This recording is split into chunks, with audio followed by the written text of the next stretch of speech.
The following production is presented by League InfoSite and the Credit Union Broadcast Experience, QTV. Hello, I'm Sean Wolbert with the CU Compliance Connection by InfoSite. This presentation is brought to you in conjunction with InfoSite topics and focuses on bankruptcy and collections. Dealing with collection issues can be one of the most difficult issues a credit union faces because it involves a breach of trust with the member based on their financial agreement with the credit union and often results in both the member and the credit union taking a loss on a previously mutually beneficial lending agreement. When considering collection activities, it is important to understand the laws that provide guidance and rules for collection practices. The Fair Debt Collections Practices Act, or FDCPA, was enacted in 1977 and amended in 1986 and 1996 to curb abusive debt collection practices by some debt collectors.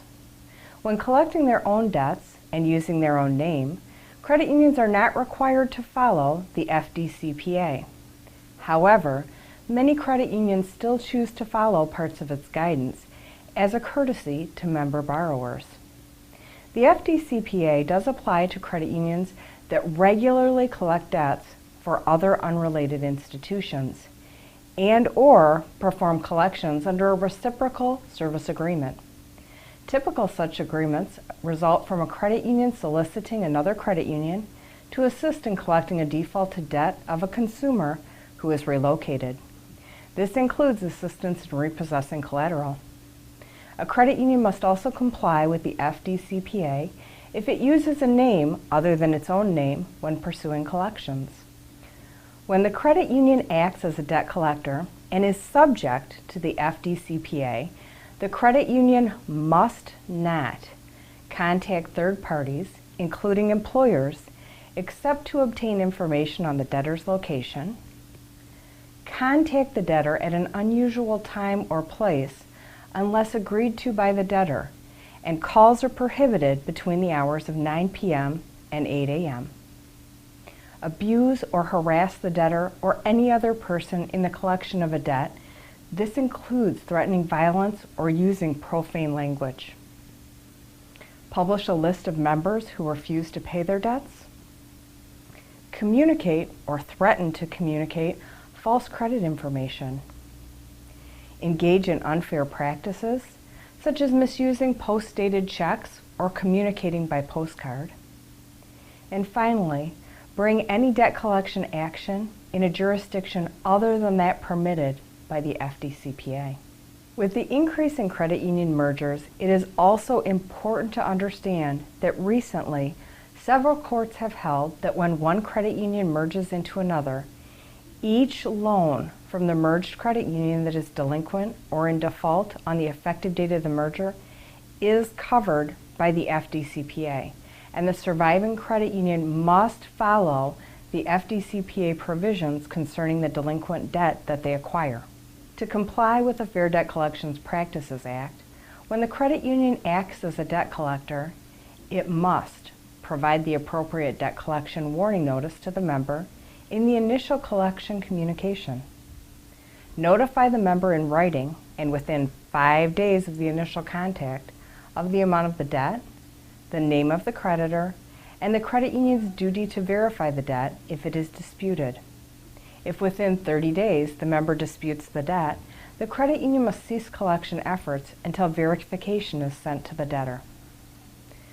Cease further communication with the member when the credit union receives a written request, and you must apply payments in accordance with the member's instructions, specifically to which loan the payments apply to, not to the payment application of principal, interest, and fees.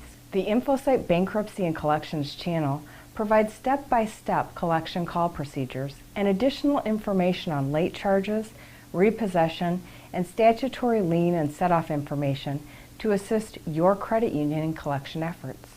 In the role of collections, it is very important for credit union employees to understand bankruptcy.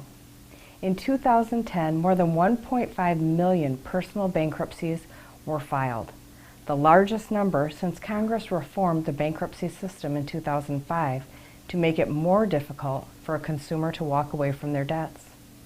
Since then, bankruptcy filings have declined slightly, which, according to the Wall Street Journal, is a positive indication that the flood of consumer filings has finally slowed. The U.S. Constitution grants Congress the power to enact bankruptcy legislation. The Bankruptcy Code is contained in the Title 11 of the United States Code.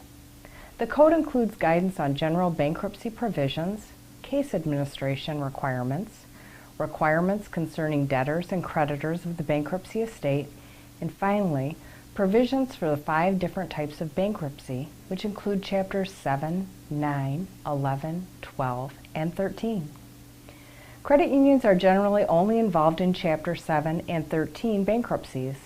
However, as credit unions become more involved with business lending, credit unions may eventually see more Chapter 11 bankruptcies. A Chapter 7 bankruptcy involves the liquidation of the debtor's assets, if any, and a payment of the proceeds to creditors. When a debtor files for bankruptcy, all of the debtor's property becomes the property of the bankruptcy estate. A trustee is appointed to take control and to sell the assets. A debtor may be able to exempt some property from the liquidation based on individual state laws. Chapter 13 allows debtors to rearrange their financial affairs, repay all or a portion of their debts to put themselves back on their financial feet. Under a typical Chapter 13, the debtor makes monthly payments to a bankruptcy trustee appointed by the court. The bankruptcy trustee distributes the money to the creditors. Secured loans are treated differently than unsecured loans in a Chapter 13 bankruptcy. Usually, secured creditors will be paid 100% of the present value of the collateral or the entire loan balance, whichever is lower, whereas unsecured creditors may receive from 0% to 100% and often only receive 10% of the unsecured loan balance. Chapter 11 is a business reorganization where the debtor acts as the trustee and is responsible for running the business and proposing a plan to pay off creditors.